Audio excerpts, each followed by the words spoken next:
Do you remember the things that were completely normal in the 1980s but are illegal now? Yes, folks, the pleasing mildness of a camel is just as enjoyable to a doctor as it is to you or me. The everyday habits we never questioned. These things shaped our family routines, school days, and neighborhood life.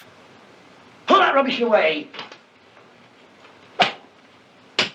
All without a second thought. Looking back now, is it funny or a little shocking how much has changed? Drinking and driving. In the 1980s, having just a few beers before driving was shrugged off by many as no big deal. Bars often had crowded parking lots late at night, filled with cars whose drivers had been drinking most of the evening. Police might pull someone over if they were swerving badly, but casual drinking and driving was still socially tolerated in ways that feel shocking today. Back then, it wasn't uncommon for adults to finish up at a local tavern, slide behind the wheel, and head home without thinking twice. Even small-town festivals often had beer tents with people drinking freely before hopping into their cars. The danger was always there, but the culture treated it as routine. Friends might joke about someone being fine to drive, even when they clearly weren't. The truth is, accidents happened often, but the public's attitude was different. Campaigns against drunk driving were only starting to gain momentum, and the phrase designated driver wasn't yet part of everyday vocabulary. Today, even one drink can put you in legal jeopardy behind the wheel. But in the 1980s, it was still seen as normal. Looking back, it's unsettling to realize how casually people risked lives, chalking it up to part of the night out. Do you remember when just a few was the excuse everyone used? Smoking everywhere. In a nationwide survey, doctors in all branches of medicine were asked, "What cigarette do you smoke, doctor?" The brand named most was Camel's. Step into a restaurant in the 1980s and it wouldn't take long for smoke to hit your face. Entire families sat at tables eating dinner while the next table over puffed away on cigarettes. Ashtrays sat on every surface, and the air was thick with haze that today would be unthinkable. It wasn't just restaurants.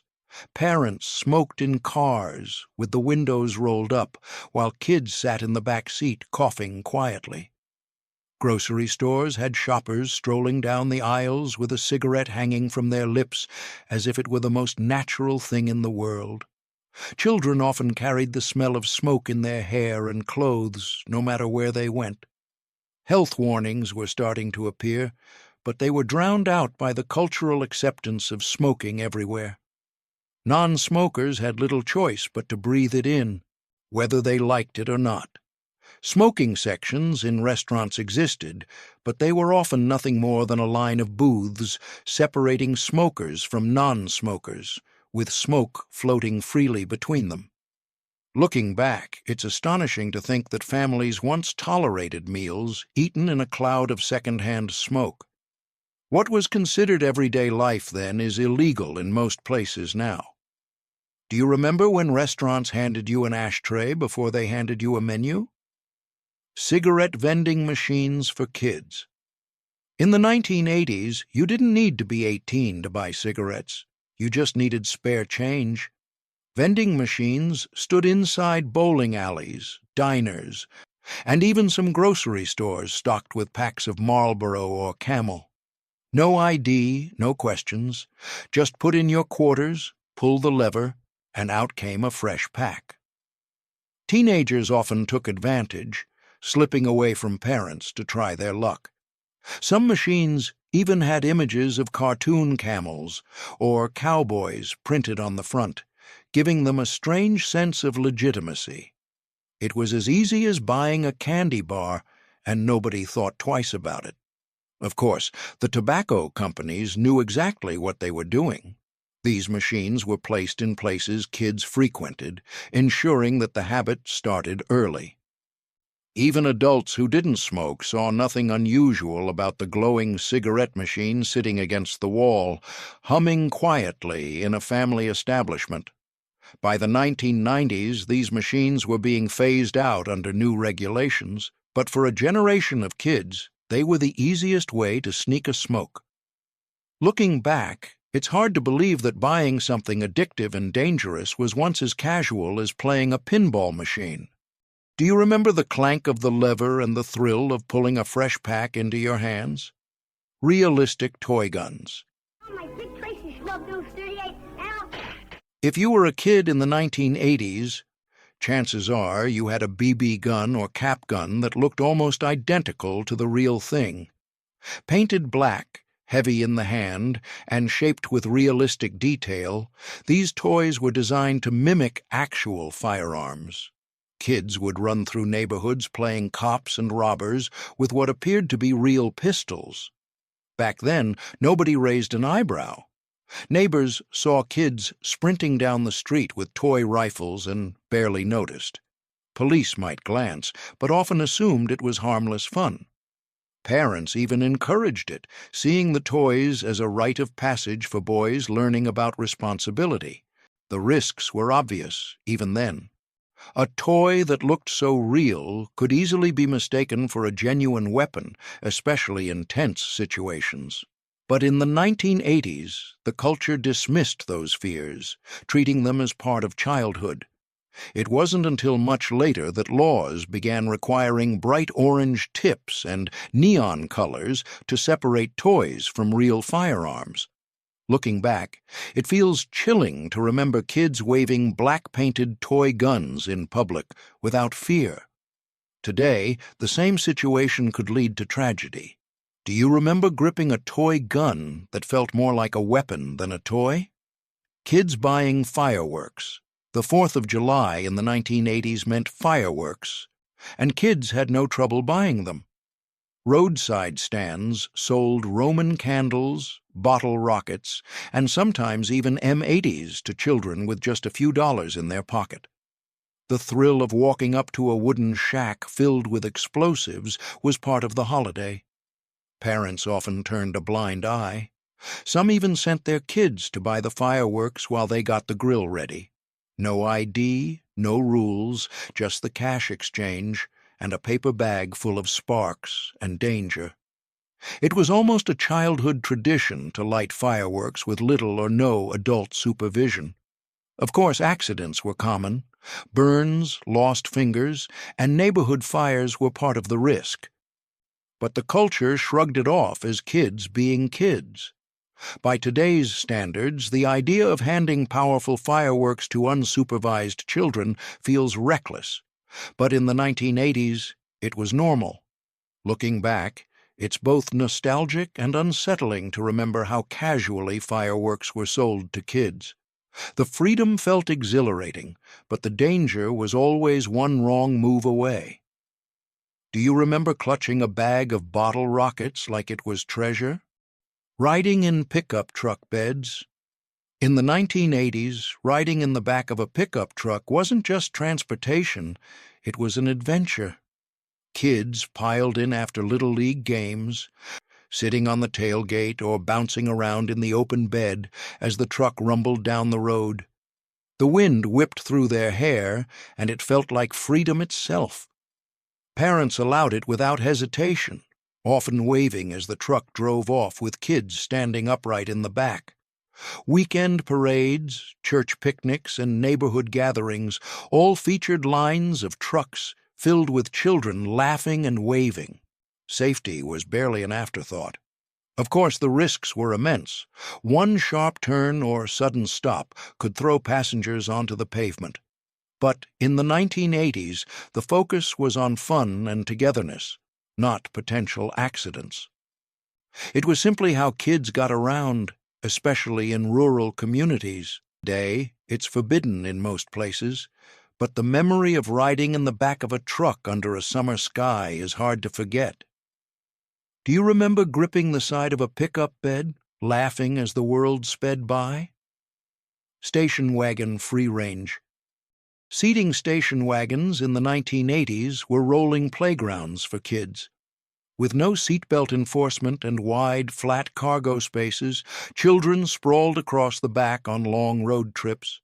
Some built forts with pillows and blankets, while others simply slid around as the car took turns. Parents rarely insisted on seat belts, often ignoring them altogether. Kids jumped from seat to seat, played games, or napped stretched out across the back seat. For families, road trips were noisy, chaotic, and strangely joyful, even though they would be considered unsafe today. The lack of restraint came with consequences, but most families considered it normal. Seatbelt laws were only just beginning to be enforced, and public attitudes hadn't yet caught up. To many, buckling up felt unnecessary, something only overly cautious people worried about. Looking back, it's astonishing that entire families barreled down highways with children rolling around the car. Do you remember lying flat in the back of a station wagon, staring up at the stars through the rear window? Kids left home, alone, overnight. In the 1980s, parents often left kids home alone for entire evenings or even overnight. A 12-year-old babysitter was considered responsible enough to watch younger siblings while adults went out. Sometimes, kids as young as 10 were left to handle the house until morning. Parents trusted their children in ways that feel shocking today. Instructions were simple: lock the doors, don't answer the phone, and call a neighbor if anything happened. Pizza delivery filled the gaps, and television kept kids entertained late into the night. Of course, the risks were real. Fires, accidents, or emergencies could leave kids in difficult situations. But the culture valued independence, and leaving children home alone was seen as part of growing up. Kids bragged about being trusted to hold down the fort, wearing it as a badge of maturity. Today, leaving a child alone overnight could result in legal trouble. But in the 1980s, it was routine. Do you remember the thrill of being the responsible one in charge of the house, even if you were just 12?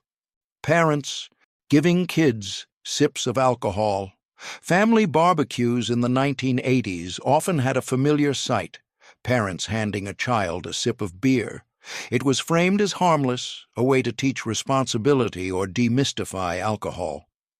Kids took small gulps from red plastic cups and laughed at the bitter taste. Adults believed it kept children from sneaking alcohol later, treating it as a rite of passage. Uncles joked, grandparents encouraged, and parents smiled proudly at their child, learning to be grown up. It was normalized in backyards across the country. Of course, what seemed harmless then would raise eyebrows today. Laws against underage drinking are strict, and even giving a sip could bring consequences. But in the 1980s, it was part of family gatherings, woven into the rhythm of summer afternoons and smoky grills. Looking back, it's startling how common it was. Do you remember the face you made after your first sip of warm beer at a family cookout? Smoking on airplanes.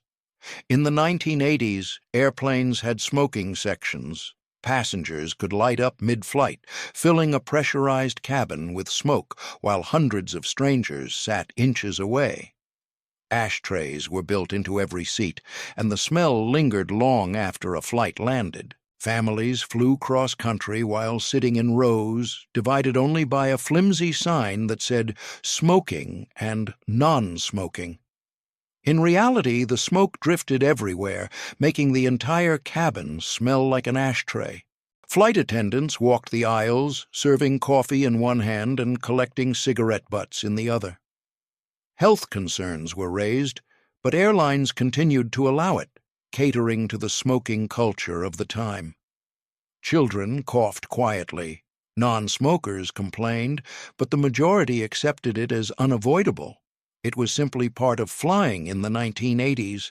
Today, the thought of someone lighting a cigarette on a plane is absurd and illegal. Do you remember looking up through a haze of smoke while cruising at 30,000 feet? Hitchhiking as normal transportation. In the 1980s, sticking out your thumb on the side of the road was considered practical, not reckless. Hitchhiking was part of everyday life, especially for teens trying to get to the mall, workers without cars, or college students heading home for the weekend. Parents often reminded their kids to be careful, but they rarely forbade it. Back then, the culture trusted strangers more. A kid could hop into a passing car and be dropped off at school or a friend's house without much worry. Stories about hitchhiking dangers existed, but they felt distant, more like urban legends than reality. Most people saw it as a cheap, convenient way to get around. Drivers often viewed it as neighborly duty. Picking up a hitchhiker was framed as helping someone out, not risking your life. Teenagers even bragged about their hitchhiking adventures, treating it as a milestone of independence. Today, the idea of letting a child climb into a stranger's car is unthinkable.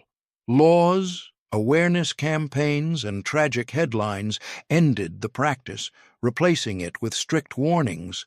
Looking back, it's chilling how normal it once was. Do you remember when a thumb outstretched on the roadside was all the transportation you needed? Unlimited Halloween freedom.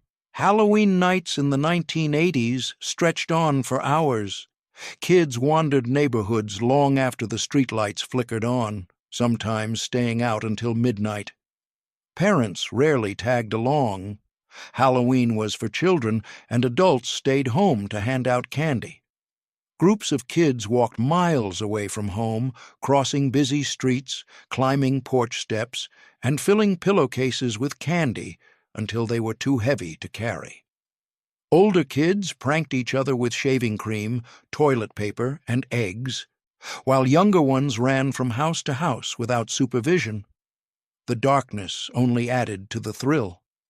Strangers' houses were fair game. No one questioned whether the candy was safe, and no one checked in every hour by phone.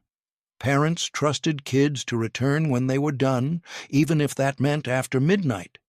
Today, trick-or-treating hours are often capped early in the evening with parents following close behind and flashlights lighting the path. Looking back, the freedom was exhilarating, but the risks are hard to ignore. Do you remember dragging home a pillowcase so stuffed with candy it nearly ripped? First graders, walking to school, alone. In the 1980s, the sight of first graders walking to school alone was unremarkable. Entire groups of children barely 6 or 7 years old marched down sidewalks with backpacks bouncing, chatting, and laughing without a single adult in sight. It was a matter of practicality. Parents worked early shifts. Buses didn't always cover every street, and walking was the simplest solution. Crossing busy roads with no crossing guard was considered part of growing up. Children learned independence with every step, even when it meant braving rain or snow. Strangers waved as kids passed. Shop owners looked out from storefronts, and neighbors trusted the community to keep watch. Parents didn't worry about constant supervision the way they do today. By the time children reached 4th grade, walking alone was practically expected. Now, letting a 6-year-old walk a few blocks alone can lead to intervention from authorities. Looking back, it's amazing how normal it once was to see children managing themselves in the big world. Do you remember the pride of making it to school on your own 2 feet? Dangerous playground equipment.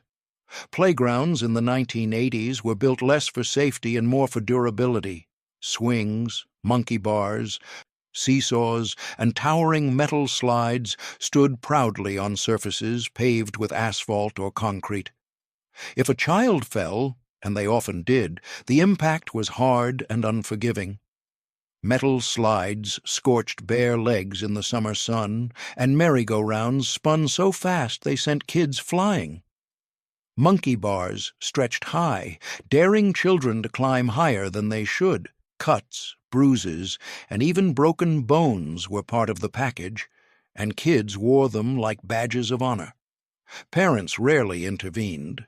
A scraped knee was rinsed with a hose, and kids went right back to climbing. Teachers supervising recess barely blinked at children tumbling onto blacktop. Today, playgrounds are built with padded surfaces, rubber mulch, and strict regulations. Looking back, it's astonishing to think how casually kids once played inches above concrete. Do you remember hitting the asphalt, shaking it off, and running back to the swings without a second thought? BB gun wars between kids. In the 1980s, BB guns weren't just toys, they were weekend entertainment. Neighborhood kids gathered for mock battles, firing pellets at each other with little or no protection. Goggles were rare, rules were loose, and injuries were almost guaranteed. The guns looked real, clicked like real rifles, and stung on impact.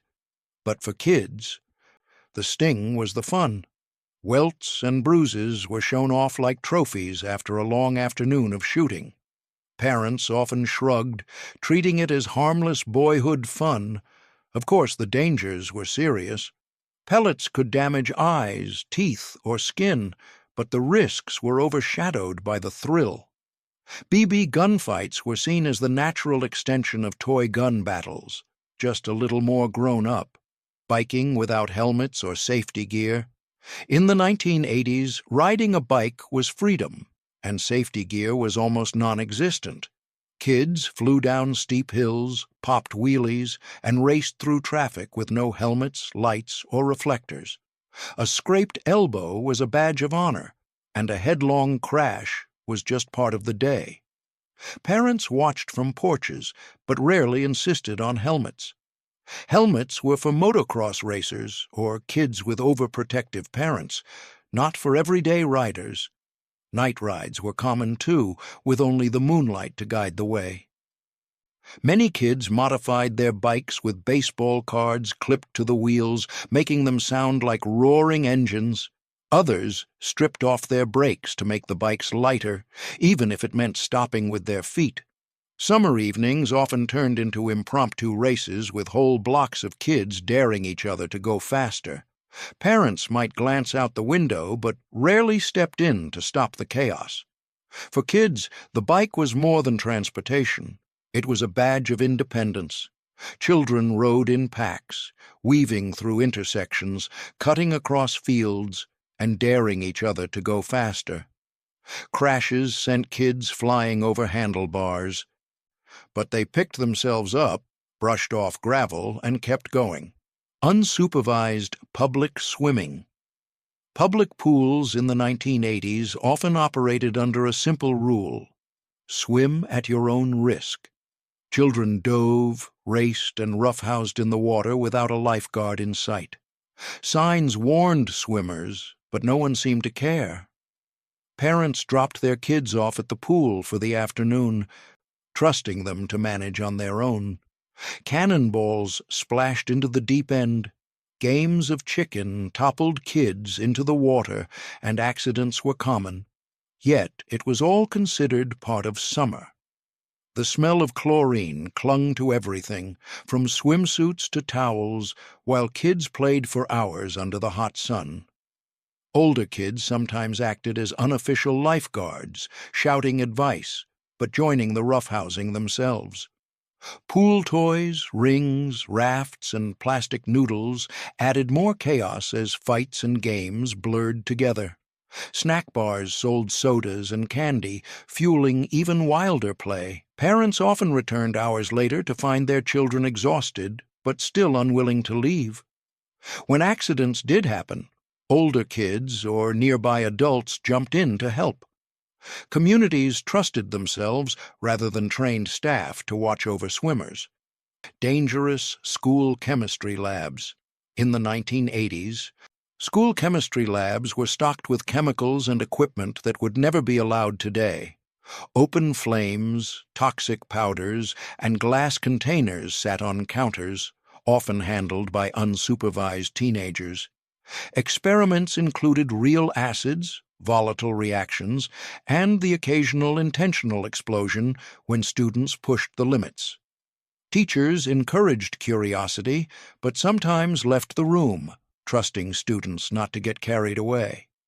Predictably, they did. Kids melted rulers with Bunsen burners, set paper towels alight just to see what would happen, and mixed random powders in search of a reaction. Some smuggled small jars of chemicals home, convinced they could continue experiments in their garages. The smell of sulfur or ammonia often lingered long after class ended. Safety drills were rare, and fire alarms sometimes went off because of student pranks. Pocket knives in school. In the 1980s, many boys carried pocket knives to school without raising suspicion. They were tucked into backpacks or pockets, used for whittling at recess, sharpening pencils, or just being prepared. Teachers often knew and looked the other way. Pocket knives were seen as tools, not weapons. Boys swapped them on playgrounds, compared blade sizes, and showed off fancy handles. Bringing one to class was no more unusual than carrying a calculator. Some kids carved their initials into wooden desks or trees on the playground. Others used the knives to cut string, open packages, or even slice an apple at lunch. Trading knives was common, with prized ones passed around like baseball cards. Teachers might scold students for misusing them, but rarely confiscated them outright. Owning a knife often felt like a rite of passage, marking the shift from child to young adult. Of course, accidents happened. Cuts and scrapes were common, but they were treated as part of learning. Parents even encouraged kids to carry knives as symbols of maturity. Today, a pocket knife in school would trigger lockdowns and police involvement. Peanut butter everywhere. In the 1980s, peanut butter and jelly sandwiches were everywhere in school cafeterias. They were cheap, easy, and filling, making them a staple lunch option for millions of kids. Allergy warnings were virtually non-existent. Peanut butter was served daily, spread across sandwiches, crackers, and even desserts. Kids traded peanut butter and jelly sandwiches, swapped halves, and dug into jars during class parties. The smell of peanut butter filled cafeterias, mixed with the sugary scent of grape jelly. Peanut butter cookies often appeared at bake sales, and no one thought to warn kids about potential risks. Teachers sometimes used peanut butter sandwiches as emergency lunches for students who forgot theirs. Peanut butter crackers were stacked in vending machines, and peanut butter cups found their way into nearly every Halloween haul. For children without allergies, it was comfort food that never seemed to get old. The assumption was simple. Everyone loved peanut butter. Teachers and parents encouraged it as a source of protein, never considering that for some children it could be deadly. Severe allergies were rarely recognized, let alone accommodated. Today, schools ban peanuts entirely with strict guidelines to protect students. Soda machines in school hallways. In the 1980s, soda machines were as common in school hallways as lockers. Kids had easy access to Coca-Cola, Pepsi, or Mountain Dew between classes, dropping coins into glowing machines that promised a sugary pick-me-up. Teachers and principals turned a blind eye, sometimes even buying their own cans during the day. It wasn't just about refreshment, it was part of the culture. Students lined up at lunch to grab an ice-cold can, sipping caffeine before math class or slamming down sugar before gym. Nobody considered the long-term health effects of guzzling soda at school. In fact, schools often profited from the machines, taking a cut of every sale to fund activities. Children as young as 7 walked away with sodas bigger than their hands, sipping them casually in the cafeteria. The sight of a classroom buzzing with kids fueled by caffeine and sugar was routine. Parents rarely complained because soda was simply a part of daily life. Unregulated lemonade. Stands in the 1980s, setting up a lemonade stand or bake table required nothing more than a folding card table and a few Dixie cups. Children filled pitchers with sugar-heavy lemonade, sliced brownies onto paper plates, and sold them to neighbors without a second thought. No permits, no health codes, no regulations, just community spirit. It was a rite of passage for kids. Selling lemonade on the corner or homemade cookies in front of a school gave children their first taste of entrepreneurship. Parents encouraged it, handing kids a few dollars for ingredients and sending them outside to earn a little money.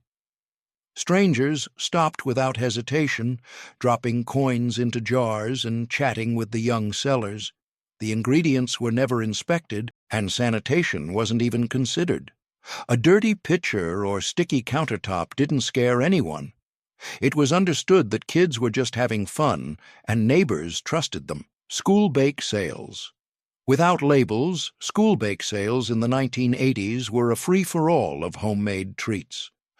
Parents and children brought in cookies, brownies, fudge, and cupcakes piled onto paper plates and wrapped in plastic wrap. Nobody labeled ingredients, and nobody asked about allergies. Kids bought desserts with their lunch money, trading gooey brownies for cupcakes or hoarding a dozen cookies for the bus ride home. Teachers encouraged students to buy as much as possible, since the money often went to fund field trips or sports teams. Toys with choking hazards. Toy stores in the 1980s were packed with tiny parts and choking hazards that today would never make it past regulators. Marbles, jacks, miniature cars, and even toys with removable magnets were sold freely, often targeted directly at children under 5. No warning labels, no age restrictions, just bright packaging and a buyer beware attitude. Parents knew the risks, but bought them anyway. Liquor-filled chocolates sold to kids. Walk into a candy shop or grocery store in the 1980s, and you might stumble across liquor-filled chocolates wrapped like ordinary candy. These small sweets contained a shot of rum, brandy, or liqueur inside. They were sold openly with no restrictions on who could buy them. Kids often ended up with them either as gifts from relatives or as part of holiday candy boxes. Parents laughed when children's faces twisted at the bitter taste, chalking it up to part of growing up. We've just walked through the wild freedoms of the 1980s. So, tell us in the comments which one shocked you most. Hit the like button if it stirred a memory and subscribe so you never miss another trip back to the past.